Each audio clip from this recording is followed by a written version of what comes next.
Welcome to Pound for Pound, the MMA podcast.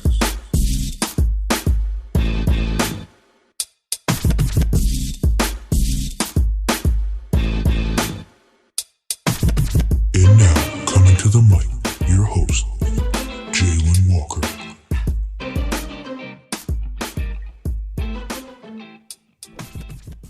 Welcome to Pound for Pound, the MMA podcast.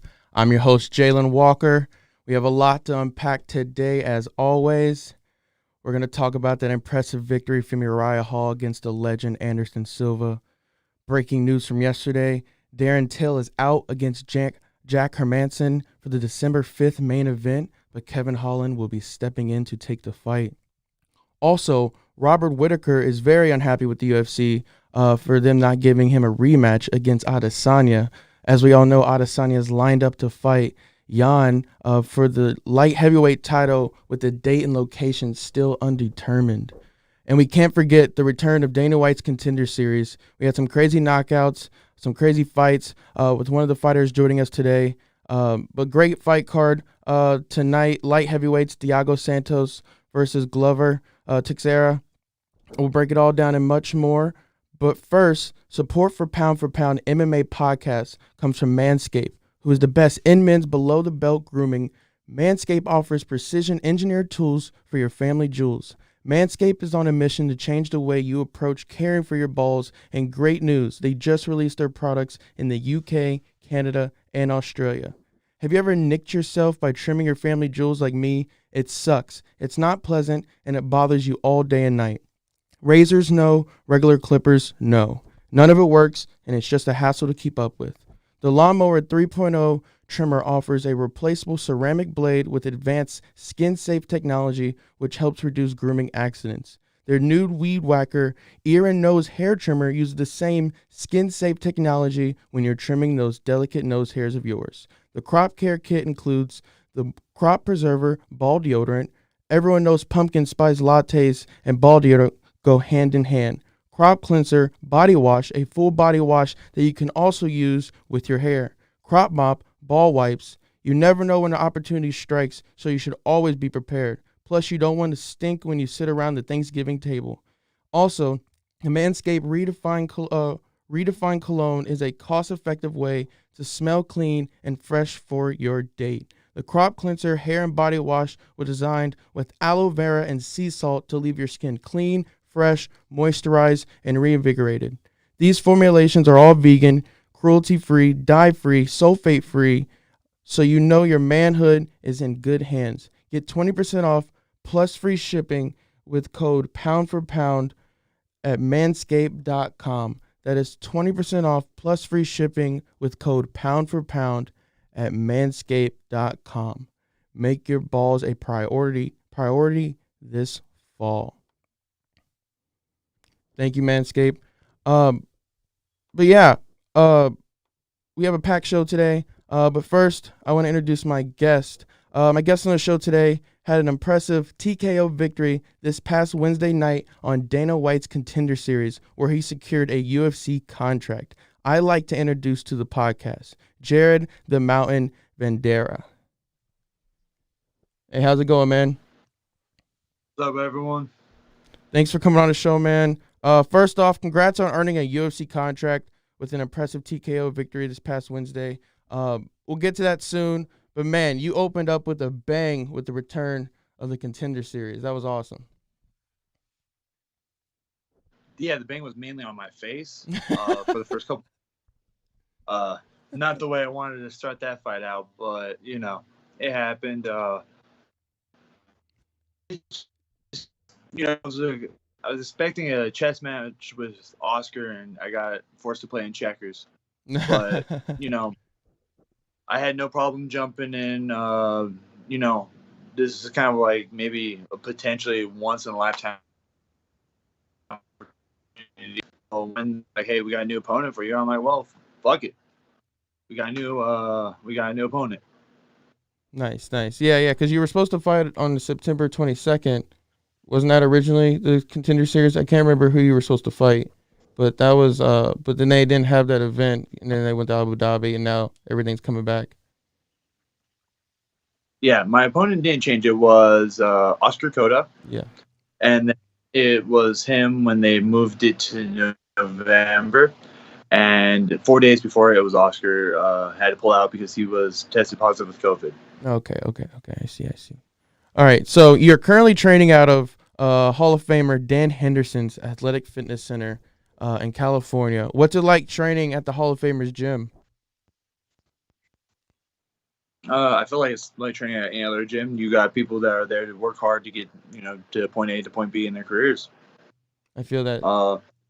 A bigger gyms, so we have the people that are just there for the fitness and stuff like that. Everyone's goals are different, but I'm not the judge. Too busy to care to judge them. So I mean, if they're all having fun doing their own thing, whatever. No, I feel that. Does Dan come around at all? Have you wrestled Dan? Is he still active? Does he still have it? He's still there. I felt that not too long ago. We were just going at it, and he was like, "All right, age prime time." I'm like, "Ah, crap." Yeah, no. So he pops in. He's not as active as he should. I like him, but I mean, the dude's in his he just turned 50. So I mean, I make fun of him. I'm like, here, don't come in the ring. You need a cane. Let me get you a walker. Let's call life alert, just in case something happens. he's probably got some strength still left in him though, most likely. Oh yeah, now he's always been this weird strong. Like it's weird to describe his strength. Now he has that plus old man strength. It's just like, hey Dan, you the rest of us. Nice. So your original gym you trained out of was Prime Time, who was run by the guys who made Team Quest, which you slowly transitioned to and actually coached there. From there, you went to Dan Henderson's gym. What were your biggest takeaways for fighting with Prime Time and Team Quest? I mean, actually, I own it now. Which one? Sorry, you broke out. So Which one do you own? The Primetime, which transitioned to Team Quest, here in Hemet, I actually now own. Nice, that's awesome, man. Yeah, thanks. So, for the last, it works for 10 years, give or take, and then for the last 5, I've been just training at Dan's, on top of coaching and now owning the business. Nice. That's incredible. I didn't know that. So do you coaching a lot there and stuff right now? Yes and no. I've got a few coaches now that helps take off the load, and it's a little bit easier when I have a few coaches helping me out because it allows me to focus on myself, especially now. So I can actually use this time to actually get better. Excuse me, to improve everything. So I'm excited. Nice. So you have a relationship with Chito Vera, who recently gave Sean O'Malley his first loss at UFC 252. You've trained with him and his conditioning coach Corey. Tell me a little bit about that. Corey, great guy. Chito. Corey he's just smart. He understood the body more so than any other conditioning coach I've met. The only downside is I live in Hemet and he lives all the way in Huntington Beach. If I'm lucky and I time everything right, it's in an hour and 20 minutes there, maybe hour and a half, 45 minutes back. Mm-hmm. But if I leave that place wrong, I'm stuck in traffic 3 to 4 hours. That's not too bad. 3 to 4 hours is horrible. I mean, yeah, but you're getting to do what you love, and I mean, there's some people that, I mean, that's the main thing. It does suck that you're not that close, but I mean, there could be worse circumstances. Yeah, no, I mean, on paper, the drive is I think 70 plus miles. It's not. You're oh, that's not that far. Yeah. For California, that's not that far. But the problem is going from, because in the Inland Empire, and he lives in Orange County area, and that's where the LA traffic and all that stuff starts to combine. And yeah, so if you leave at the wrong time, you go from an hour and a half drive to 2-3 hour drives. Like it gets to the point where Yeah. going to Las Vegas would be faster for me than it is to go to LA. Jeez. I mean, yeah, I've seen some of that LA traffic on Thanksgiving, and that's terrifying. Just to see all those thousands of cars just backed up. So yeah, that's nuts. Real quick, you keep breaking out a little bit. I don't know if you're connected to Wi-Fi or not, but if you are, can you disconnect the Wi-Fi from your phone? If You're good. We just want to be able to hear what you're saying. it could just be my voice. Let's see. Disconnect. And then just try to we reconnect back? it. It should work when she. Yeah, that should work. That should work. Let's get you fully in. Yeah, no, There we go. we have. I don't know what's going on with my internet connection. You know, I mean, Sure, yeah, you- everyone's you- internet connection. It was really bad during COVID, and people didn't even think about this. But when everyone was quarantined, so many people were at home using Wi-Fi, and so many of the servers and main routers were being clogged and clogged and clogged. And people were like, "Why are we having such slow internet?" And that was like one of the main reasons. And people just didn't even think about that. yeah. I mean, in the house alone, we have at least like 10 plus devices, and at a given time, 4 to 7 of them could be all on actively. Yeah.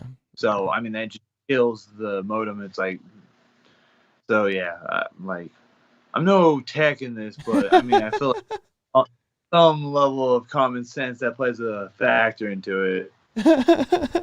No, yeah. Same here. So repeat what you were saying about Cheeto Vera again. You're kind of breaking up a little bit. And his conditioning coach Corey. Oh yeah, so Cheeto and Corey are great guys.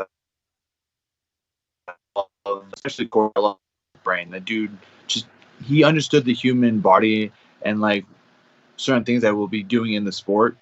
So he was able to bring that alive. I felt stronger than I really ever have.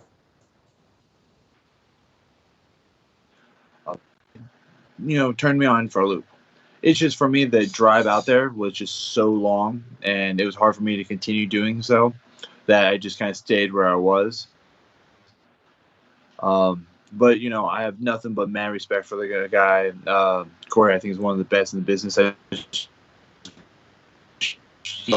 Vice versa. And I was so glad to see Cheeto beat O'Malley. I don't know why. He annoys me. I mean, it's just, I don't know. It's just something, preference on the guy. And I was glad to see Cheeto win. Nice. Granted, I think their fight is going to be amazing. Yeah, it's gonna be a really good fight, and I was indifferent. I mean, I like Sean a little bit, and I thought he was gonna take that, but it was a very good fight. It was unfortunate about his foot. But on to another fighter that you've trained with, Dominic Reyes. How's that sparring with Dominic? No, it's fine. I mean, I like having tall people. I was excited to help him out when he fought Jones. I mean, I was a fan early on in my career, and so I watched John Jones a lot, and I was like, yeah, I also got monkey arms. I have really long arms. I'm his height. And, one of the things I do based off of what he's done, that I'm gonna throw at you, and I felt like that really helped him going into that fight with John Jones. Yeah, and it's crazy nowadays with some of these heavyweights. They're heavyweights because of their height, and they're not even that big and hefty. Like, and some of these guys like Jones are just so quick, and Dominic Reyes is quick, and that Dominic Reyes Jones fight was still one of the best light heavyweight fights I've seen in a while. That was a great fight, and people underestimate Reyes. And it was unfortunate he got knocked out by Jan, but that was a great fight. Also, I mean, they were both throwing hands at it, but it's interesting that you've trained with Dominic and you've seen his fighting style and you helped him with that Jones fight. Do you see anything in him that if you had to go up against him, you could exploit and that you could take over in the fight with? He's a lefty. Mm-hmm. For some reason, I am so comfortable training with lefties. Majority of my partners throughout my whole career have been lefties. Interesting. So if I fight a lefty, I'm happy. I know how to exploit all the little holes in the lefty's game. Mm-hmm. Because that to me, that fighting a lefty isn't an issue. So that's why, like, if I ever had to fight again, Dominic, for whatever reason, I decided to go start doing cocaine and drop to 205. Maybe then I will fight Dominic, but I love fighting lefties. I mean, Sam Alvey, he's a lefty. Dominic, he's a lefty. And then right now, one of my other training partners, Jamal, he decided that he wants to learn how to fight southpaw a lot. So him as a lefty, so I'm just like, you fucking people. Right, heavyweights at day. Okay, heavyweight, please come on in. Tired of these damn lefties. I see that. And wait, is Jones a left or Jones is a switch, isn't he? Yeah, I believe he's naturally orthodox, but he switches both. Yeah. I think he switches a lot because of his wrestling. Yeah. Other than being a dominant fighter, you're a self-proclaimed giant nerd. I hear you like to build Gundam models in your free time. I have Say it again. You broke out for a sec. Collection. There you go. We good? Yeah, we're good. All right. I have a small collection of gun paws. I have 20. Nice. Modeling kits from the anime series of Gundam. Nice. So they're just giant robots. Yep. But they're like this big. Yeah. What's your favorite anime? Is it Gundam? What would it have to be? As of right now, high school D&D, but Gundam would definitely be like one of the all-time favorites of mine. Currently, high school D&D has been my favorite for the last, I think, about 10 years. I think. Awesome. Heck yeah, man. Yeah. That's super cool. And some people don't realize these Gundam models, they're not easy to build. They're very delicate pieces. You gotta paint them. You gotta put them together. You gotta glue them the right way. And it's pretty fascinating how intricate they are. Moving on. You in high school, you were a wrestler, but your senior year you dislocated your shoulder, and that took you out of competition. Did that stop you from wrestling in college, or were you just focused on moving in MMA after high school? So I've dislocated my shoulder, and it popped back in 2 weeks before, or a week before the final. When they were just not up to par. I went to CIF, and then I was just out faster than I was hoping for. Then I was trying to get my school up to par, and speed a couple days because I was like, yeah, I could wrestle here. It's the only school in Southern California that has a decent wrestling team. So I was like, yeah, I could wrestle. But once I started seeing the tuition and the time restraints on myself, job was killing me. And then I had, at the time, a toxic relationship that was, putting things. I was like, you know what? I can't do all this. So I was like, I'm out, and I focused on MMA. And honestly, how the things have come, I'm glad I dropped out of college. It's not for everyone, and honestly, the tuition's so high, it's really not worth it because I have a lot of friends that make a lot less money than I do that are well educated and they have college degrees. Yep, and it isn't for a lot of people. And if you can find a way to make a career work without it, that's awesome. And obviously, with fighting, only thing that really helps with that is if you go into wrestling, obviously in college and stuff like that, to be in the NCAA and stuff like that. And as like that's as the case for Chase Del Dante, Daniel Cormier's little protege from Gilroy High. He's at Michigan State now. He came on the show and he he might come into the MMA after college, and who knows, with that skill set in wrestling 3-4 years in college, he could be dangerous. He could be very, very dangerous. But from Yeah. yeah. But I wanted to move on to your transition to MMA. Your transition to MMA and was with Epic Fighting, an amateur promotion. And then also as an amateur, you fought with KOTC and TAO MMA. Your overall amateur record was 4-3. What was your experience like in the amateur circuit overall? That's actually not true. My amateur record was actually double that. Really? Uh, just, just not recorded one way or another. Like my first fight was for Gladiator, I believe, in like 2010. It was Okay. October 23rd. Yeah, those didn't come up. Yeah. No, I mean, the Tapology kind of did their best. Sure Dog did okay. And they just compiled a lot of the information. Yeah. Like my fight, I have no clue how to find it. Like, there was a lot of I took amateur fights all the time. Record like 9-8 or something like that. But I purposely went all styles, like Jamal Pogues. I went against him twice because he was a good wrestler. And the first match, so the second match, I was like, okay, I need to see if I got my wrestling better. I'm like, I don't care if I lose this fight or win this fight. I need to see if I've gotten better. The amateur circuit was meant to see how I'm doing, what I'm doing, and where I'm doing versus, oh, look at me, I have a great record. I didn't care about the record as an amateur. I wanted to make sure I had the experience of fighting a good striker, fighting a good wrestler, fighting a guy with great jiu-jitsu, fighting a guy that's all around, someone that has better cardio, someone stronger than me.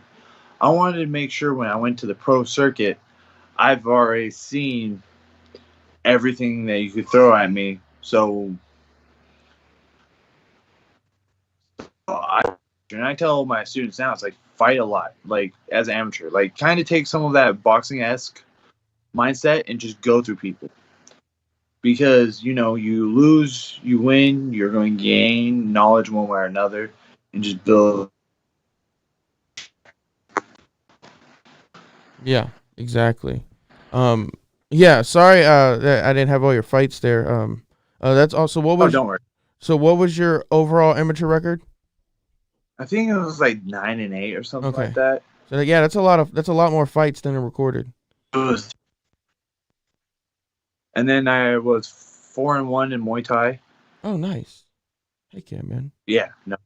I try to do a lot of Muay Thai events. I really enjoy Muay Thai. Awesome. So in 2015, you transitioned to pro and went on a 5-win streak that earned you a title fight against Richard Odoms. I can't pronounce his last name. At LFA 15. Unfortunately, you lost that bout via Kimura in the 5th round. What do you remember from that fight? I remember some good points and some bad points.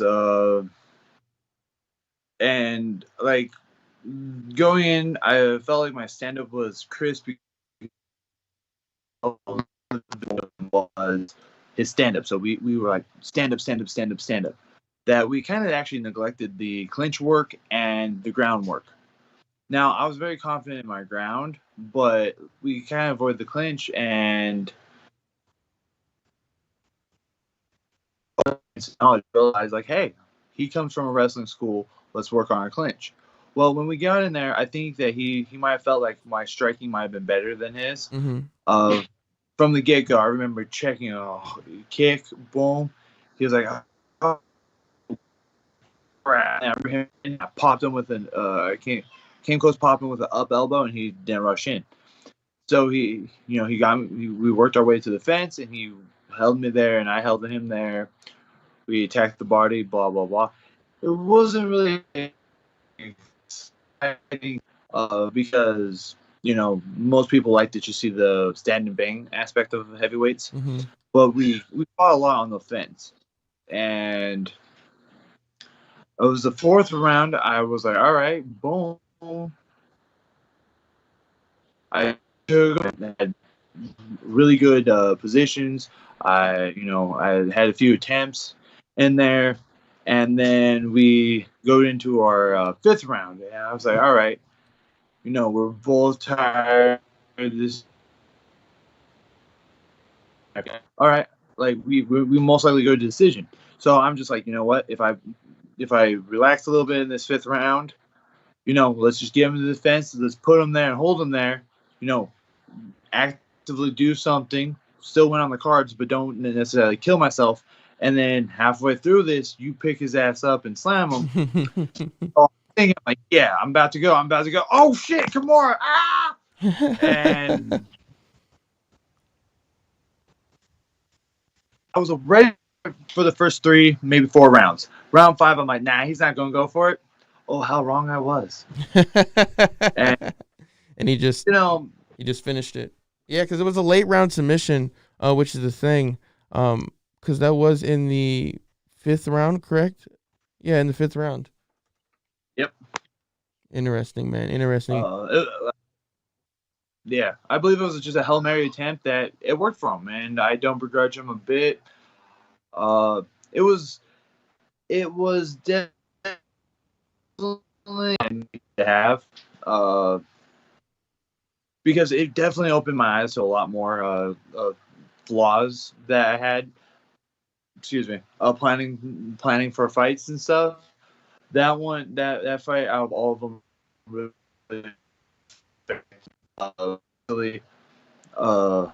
and just as a fighter in general, that really helped me shape how I did a lot more things. Nice. Other than that loss against Richard, you only had a few other losses. You had a solid pro record at 11-4 with 7 KOs, 3 submissions, and 1 decision. With your last fight coming out of the Contender series this past Wednesday, you defeated Harry Hunsucker with a very, very impressive TKO in the first round to secure yourself a UFC contract. I was a little worried for you going into later into that first round when he was just destroying you with those haymakers, but all of us were surprised that they weren't putting you down, and your chin is incredible, to be honest with you, because I thought you were going to get laid out a few times, and you just got him against the cage, picked him up, and got him on the ground and just started throwing that ground and pound and got the finish, which was very impressive.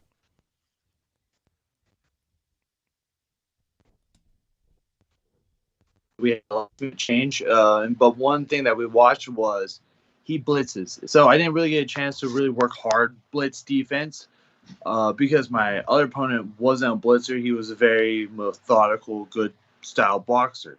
Mm-hmm. And so I knew that if I could just kind of, avoid the punches, move with them, roll, some of them hit me, but I was able to kind of roll with them a little bit. Like, when he threw some hooks, I would let my neck loose so my body would just go with the punch. Yeah. Where I wasn't.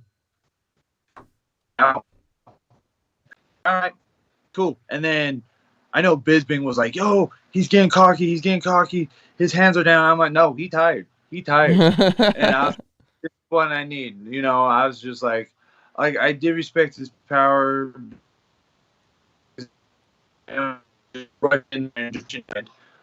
But I was like, all right, let's just wait, relax. All right, boom. He's like, oh, he's blitzing. Oh, it's terrible. Duck under. Boom, bar lock. Give him the fence. And then speaking of no. I was like, I already lost to this once. I ain't losing to this again. So I picked him up, slammed him.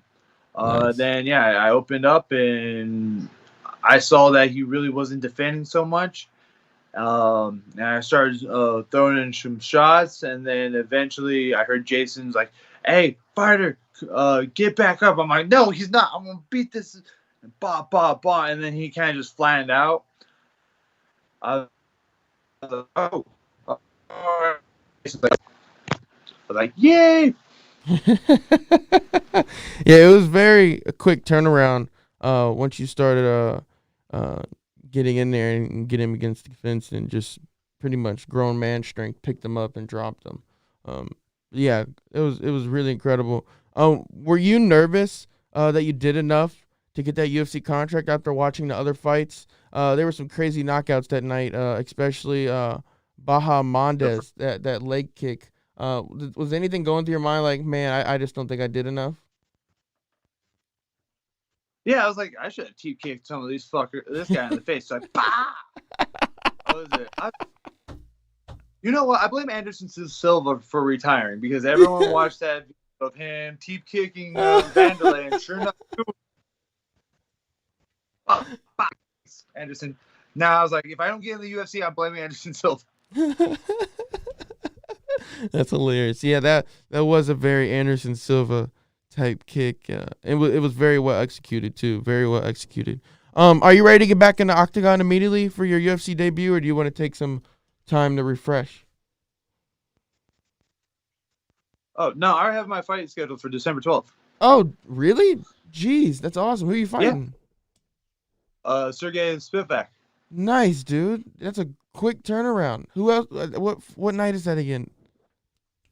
Who's the main card? Or who's the main event? Is Megan Anderson. Who is it again? You broke up? Nunez versus Megan Anderson. Oh, yeah. Ooh, dude, that's a huge card. That's awesome, man. Right? That's awesome. Congrats. Dude, that was a really quick turnaround. Yeah, no, I called him out Wednesday. My manager called me the next day. It's like, hey, you good? I'm like, what do you mean? It's like, I got you the fight. I'm like, oh, when? December 12th? It's like, I'll send you the contract. I'm like, yeah. That's awesome, dude. Congrats. Yeah, that's like 4 days after my birthday. Yeah, that's gonna be a huge card. But yeah, that's super dope, man. So other than that December 12th fight, who else are you looking forward to fighting in the heavyweight division? There's a lot of people. Like I said, I want to fight Tom Aspin just because of who his training partner is. I'm a big Darren Till fan. Yeah. I mean, outside of that, I don't care who. I do want to fight him in Russia. Who? Say again? You broke out. I have Volkan. Volkan. Oh, Drago. Yeah, nice. I want to fight him. Fight him in Russia. That'd be crazy, man. That would be gnarly. I'm a fan of him. It's not like acting like, oh, I hate him. No, I'm a big fan of him. But I always wanted to fight in Russia, and that's the guy that I want to fight. Heck yeah, man. Well, shoot, I'll post this video on Twitter to get that call out again. But you got to focus on this fight on December 12th. Yeah, that was a really quick turnaround. They're really getting these fighters in the mix fast from Contender Series. It's crazy. But finally, before I let you go, I got to ask, who do you have in tonight's main event, Thiago or Glover? I have a weird feeling that Glover's going to win. You know, I think Santos is a bad motherfucker. Yeah, he's really good, man. He's very good. Yeah, like, I mean, I love my boy Don Santos fight. That was a close one too. Yeah, sorry you broke out. You said the John Jones Santos fight. Yeah, that was a close. That was a very close fight. Even John Jones after the fight said, "Hey, I'm not stupid. I'm not gonna let that guy get close to me." He knew what the deal was. Yeah, like I told Dominic, I'm like, yo, if you win this belt, you're gonna have to fight Santos. Yeah, like that's a fight too. Like, you know, you're Jan, Santos, and Jones. You know, those are fights. Dominic, yeah, but now the fights, Jan versus Adesanya, apparently, allegedly, right now. Yeah, no, that's gonna be a fun fight. which is excited. Do you think you can beat Adesanya? No, I don't think Jan's gonna. I I don't know. Maybe because I like the style bender. He No, just knocked out a friend of mine. So no, I don't want him to win. yeah. No, I feel that. Yeah, Adesanya, he's a legend in the making. Jan is phenomenal. It's very interesting with the light heavyweight division right now, especially with Jones leaving, going to heavyweight supposedly. Who knows? He might come crawling back. We'll see. But I want to thank you for coming on the show. I look forward to your fight December 12th. Is that the Apex? Yes, it is. So you're going right back to the Apex. That's awesome, man. Yeah. That's awesome. That's super cool. Down the street from me. What'd you say? It's only down the street. Oh, really? It's one street just for like 3.5 hours long. Oh, okay. Yeah, it's not too bad. It's not too bad. Especially, some people got to fly across the world to get to Contender Series. It's pretty much right in your neighborhood. But yeah, congratulations on your fight. We'll be rooting for you. We'll be looking for that. And go and get that dub. Thanks, man. Thank you for having me. Of course. See you later. But Awesome. Thanks, Jared, for coming on the show. I appreciate that. Sorry for the connection issues. There's nothing we can really do about that. But yeah, really interesting to talk to. Quick turnaround for Contender Series. Pretty crazy. But yeah, he's already fighting December 12th. That's awesome. That's honestly ridiculous. He just fought Wednesday and he's already going to be fighting in December. But congrats to him. Congrats to him. All right, on to some news. Talk about Contender Series. Let's talk about the fights. Carlos Ulberg beat Bruno Oliveira in the second round with the TKO left hook, which was insane. That was the main event. Carlos is the next prodigy out of City Kickboxing with Adesanya. Adesanya was in his corner. Very interesting to see who they have up next and to see his style and what he can do. Very, very, very impressive showing. Ignacio Bahamondes, we just talked about him. Crazy Anderson Silva-like front kick to knock out Edson Gomez in the second round. Absolutely incredible. Haven't seen something like that in a very, very long time. Jaw-dropping, to be honest with you. And then we have Luis Saldana, TKO front kick to ground and pound over Vince Murdoch. And then our guest that we just had, Jared Vanderaa, ground and pound TKO in the first round against Harry Hunsucker. All four guys got contracts that won. Dana White said it was an easy decision. All right, on to Ultimate Fighter 29. Front runners to be the coaches for Ultimate Fighter 29 are Masvidal and Colby Covington. Let me repeat that. Jorge Masvidal and Colby Covington are front runners to be the coaches on Ultimate Fighter Return. These coaches will be announced later this month, but rumors have it Masvidal and Colby, they're up. And honestly, I like Masvidal. We'll just keep it at that. I like the Masvidal side, but usually sometimes they fight.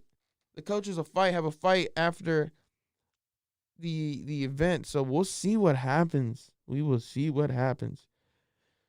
All right, on the Hall versus Silva. Just an incredible fight. I just want to thank the legend Anderson Silva for all the years he gave us. Amazing fight between the two. Silva's just not as fast as he used to be. He was getting caught a lot. Fortunately, and I got him put down. Got hauled to end the fight and get the dub. News from that fight. Hall is suspended for 180 days for medical unless both hands and his right foot receive doctor's clearance. At minimum, he would not be allowed until December 1st. Silva, meanwhile, is also facing a 180-day sit unless his broken nose is cleared by a doctor, which can only put dirt on the coffin in his UFC career. 180-day layoff. So it's most likely that he will be retiring. It will not be fighting in the UFC again. Any other organizations, we do not know yet. But yeah, at a minimum, he is suspended 60 days with 45 days no contact due to upper eyelid laceration also. I kind of messed up here. I highlighted these guys. Here we go. Some other suspensions for medical were Bryce Mitchell suspended 180 days, can be cut down to 30 days with no contact for eyebrow laceration, and his left hand needs to be cleared by the doctor. Maurice Green is also Charlie Ontiveros, Bobby Green. Yeah, all these guys, or Diego Moises, these fighters are on medical leave for at least 30 to 45 days. On to Robert Whittaker. We're going to make this short, but Robert Whittaker is very upset, obviously. He thinks he should fight Adesanya for the title. Adesanya said Jared Cannonier would get a title shot if he won, but he didn't say that for Robert Whittaker.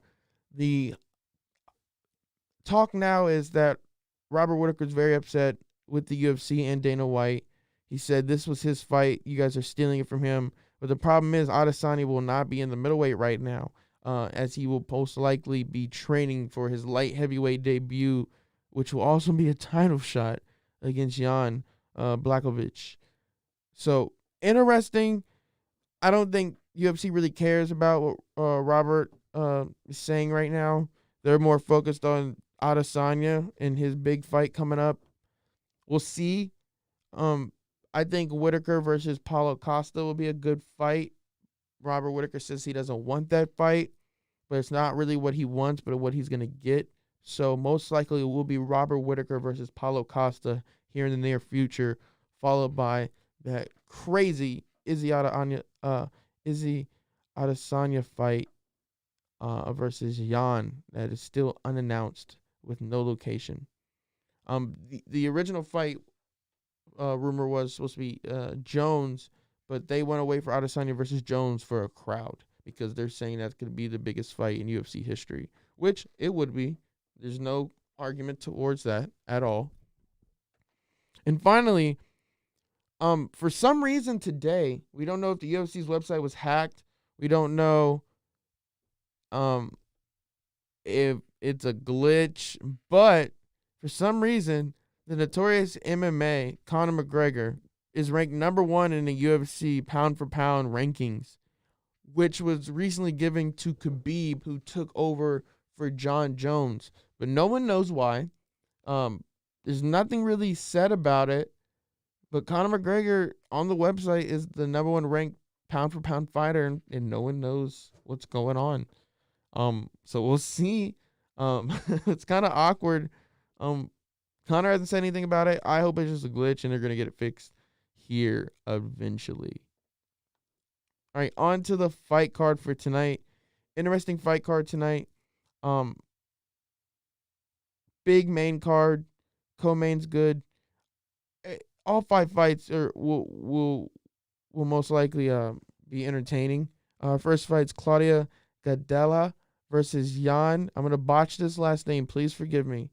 Jan Shayo. Jan Shayo. Starts with an X. Jan Shayo. I believe I'm pronouncing that correct. Claudia's 18-4-0. She's a former title challenger who's coming off back-to-back wins in her previous outings. She defeated Angela Hill and Ronda Marcos to get back on track after suffering a loss to Nina.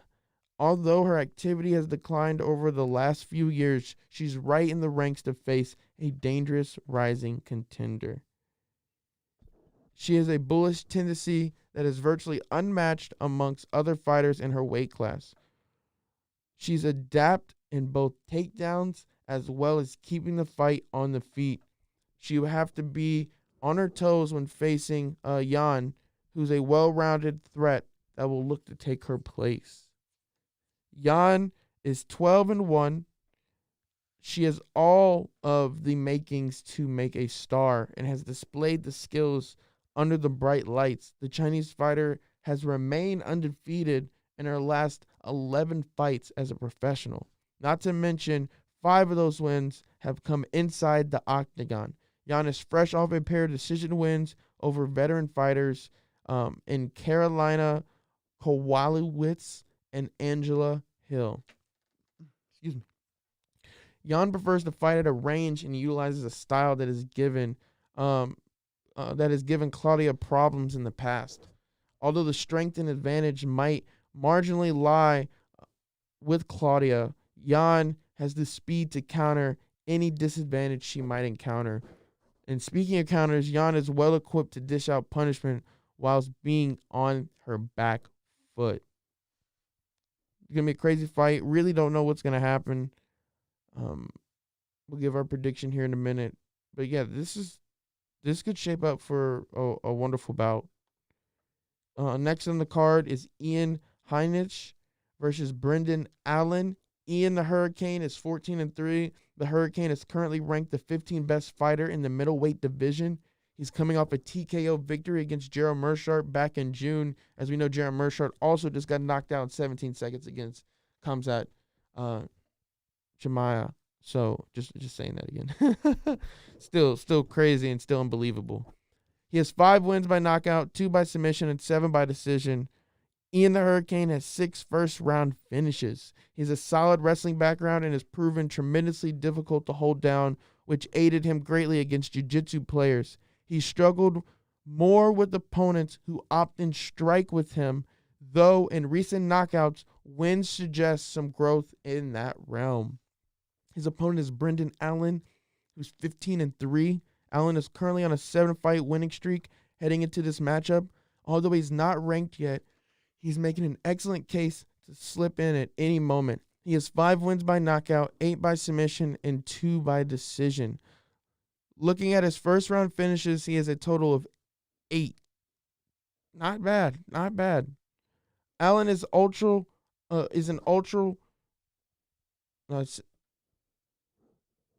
I had it backwards. Allen is a talented up-and-comer, but this fight will test a different aspect of his game. Fight IQ, if Allen goes out determined to grind his opponent into the dust and win the wrestling battle consistently, that's a real chance that the Hurricane rolls in his way to another excellent display of defensive wrestling and picks up the win. We will see. We will definitely see. Both these fighters love to get the finish in the first round. Will it happen tonight? No, I don't think so. Maybe the second or third round, a submission for one of them, but I'll give my pick here in a minute. Next fight is Raoni Barcelos versus Khalid Taha at bantamweight. Raoni is 15-1, and she's coming into this matchup with 8-fight winning streak. In fact, he has not lost a fight since 2014. He has 8 wins by knockout, 2 by submission, and 5 by decision. He also has 5 first-round finishes, with 4 of those being knockouts and 1 being submission. Pretty nasty, to be honest with you. Those are some interesting stats when you really try to break it down for the time. He's been in the UFC at 15-1, technically. Here as a pro. The last time we saw Barcelos fight, though, was at UFC Fight Night 165 in December of 2019. The veteran fighter defeated Said Nurmagomedov by unanimous decision. That's Said Nurmagomedov, not Khabib. Before that fight, Barcelos won by TKO at UFC 237 on May 29th, but the 33-year-old beat Carlos Hunchin with elbows and punches in round 2. Raoni's opponent is Khalid Taha. He's 13-2-0. Taha's coming off a no contest, and before that a TKO win, all coming in 2019. Since joining the UFC, he has won no contest, a win, and a loss. He has 9 wins by knockout, 2 by submission, and 2 by decision. He also has 6 first-round finishes, all coming by knockout. Taha is coming into the octagon with an overall record of 13-2, 1 no contest, as mentioned. The 28-year-old from Germany will be fighting in his first UFC match this year as he's coming off a 1-year suspension. Taha was suspended last year in October for testing positive for substance that I'm not sure the name of. I thought I had I'm not sure the name of the substance he was tested positive for. Before that suspension, the Warrior received a no contest against Bruno Silva, as we mentioned, in October 2019. Really not sure what he's going to do here. Kind of up in the air. Not looking very good for Khalid Taha, to be honest with you.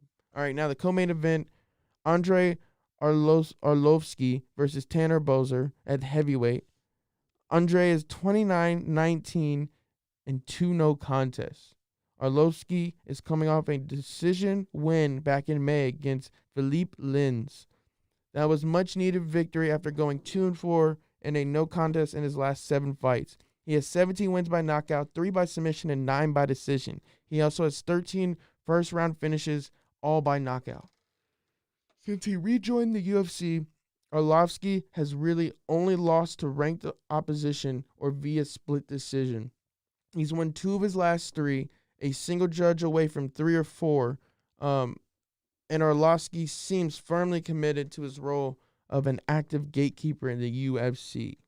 He's fighting Tanner Boser at 19-6-1. Boser is currently on a 2-fight winning streak heading into this matchup. His most recent victory was back in July against Rafael Pessoa, in which he delivered a knockout. He has 10 wins by knockout, 2 by submission, and 7 by decision. He has 3 first-round finishes also, 2 of those being knockouts and the other being a submission. Excuse me. I like to see him working the outside in this fight.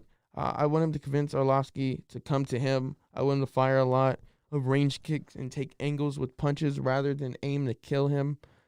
If Arlovsky is forced to lead, he's generally predictable with his right heavy combinations. Boser is accustomed to that threat as he's quite good at landing his own right over the top on charging opponents.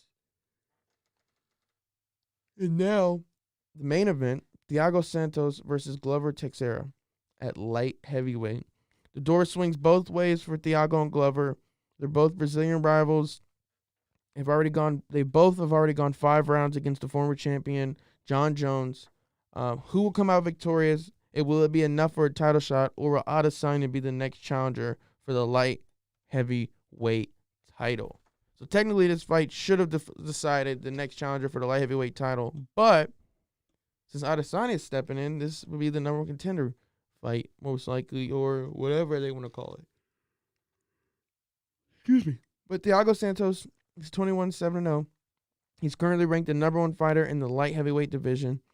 This is only the case for now, as he is behind the current champion, John Jones, which he lost to recently back in July of 2019.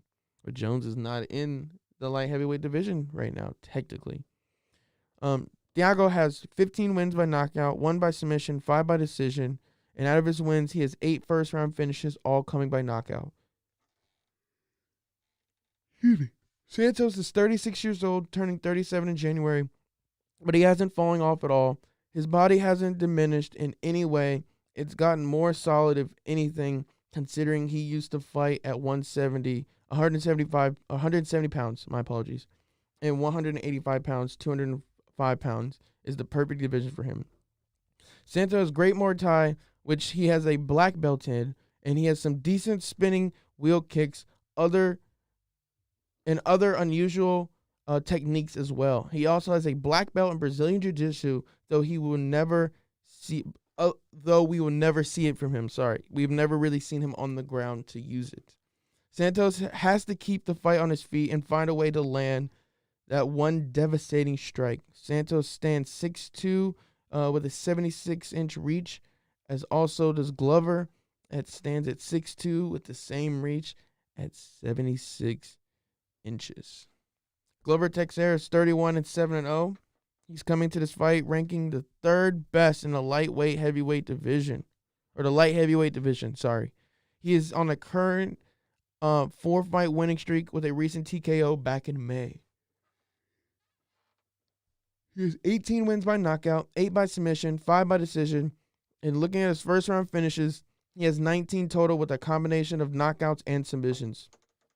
Glover's at 41 years old. He isn't quite the same fighter he once was. He's not as physically imposing and his muscle density is different, but he's been fighting a way to make it work. Glover is an elite second-degree black belt in Brazilian Jiu-Jitsu and has some really great grappling. He has ground pressure, ground and pound, and his submissions are all world class. All right, let's go ahead and give these picks. Claudia versus Jan. Jan looks really good here in this matchup, and her counter strikes are pretty deadly. So I'm going to go Jan TKO. Ian the Hurricane versus Brendan Allen. Ian the Hurricane and Allen are both able to finish the fight early with either submission or knockout. However, the Hurricane has not had much success with his grappling or ground game once joining the UFC. So for that alone, I'm going to take Brendan Allen via submission. I think I'm feeling very comfortable with that. Rayoni Barcelos versus Khalid Taha at bantamweight. Taha has been great with his knockouts, but he does not strike very often. He also does not have much on the ground game, so many takedowns for this one. Barcelos is typically leading in just about every category when you stack them on paper for this fight. You can expect to see them deliver a lot of strikes and it could eventually lead to a TKO victory for him. Overall, Barcelos' chances are pretty good, especially when you factor in other ways that he could win. I'm taking Barcelos wins TKO. Not saying what round, but TKO. All right, Andre Arlovsky versus Tanner Bosa. Bosa has had a great start in the UFC, winning 3 of 4 fights he has been a part in. He has aggressive striking across the board and can wear down his opponents. Overall, Bosa has a more accurate current resume here. He should be able to come into this fight and strike as he usually does. I'm taking Bosa for the win at TKO. And now the main event, Thiago Santos versus Glover Teixeira at light heavyweight, as mentioned. No doubt this will be an excellent fight. Possibly could be fight of the year if it goes well, which it's a sleeper. But no doubt this will be an excellent fight. But they both match up very well on paper, but Santos has the edge in just about every average you can see in this fight. Santos is also coming off a split decision loss against arguably one of the greatest pound-for-pound fighters in John Jones. He should be able to take this to a decision unless he manages to land some excellent strikes to knock out Glover. I'm taking Santos wins via decision. All right, that's the fight card. Very, very exciting to see what's going to happen tonight. Thiago, excellent fighter, had a great showing against John Jones. Glover, he's on a hot streak right now. Very interesting what's gonna happen tonight. Very excited. But yeah, I just want to thank Manscaped. Go ahead and call them out again. Support for pound comes from manscaped.com. Use code pound at manscaped.com to get 20% off plus free shipping. That is pound at manscaped.com for 20% off plus free shipping. All right. I appreciate you guys. Thanks for stopping by. And go Biden Harris. Really happy for that. New change in America, and a change for positive, and a change for hope, and a change for the overall well-being of this country. So I'm excited to see what is going to happen with Biden and Harris in charge. And everyone seems very joyous in the streets, cheering and celebrating. And it is a day to celebrate. But thank you guys for coming on the show. Or thank you, Jared, for coming on the show. And I'll see you guys next week. See ya.